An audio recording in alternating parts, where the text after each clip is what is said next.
দাদা আমাদের রান্না বান্না চালু হয়ে গেছে পিকনিকে। কাকা কি রান্না হবে এখন? চিকেন হবে। চিকেন কি হবে? এই কড়াই তেল দেওয়া হয়েছে, আলুর দম মুড়ি হয়ে গেছে, খাওয়া হয়েছে। এই কড়াই তেল দেওয়া হয়েছে, চিকেন পকোড়া হবে। এই সবাই খাচ্ছে, দেখে নিন সবাই ফুল এনজয়। আজ রান্নাঘর ছেড়ে আমরা এসেছি ঘাটশিলা পিকনিক করতে। আপনি কিছু বলবেন? আমাদের সব থেকে ছোট সদস্য কিন্তু একদম দুষ্টু। এদিকে এদিকে এদিকে, এটা হাই করে দাও,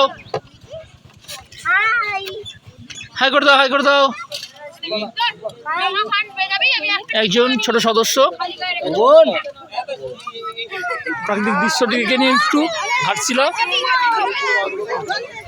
আবার আসছি একটু পরে।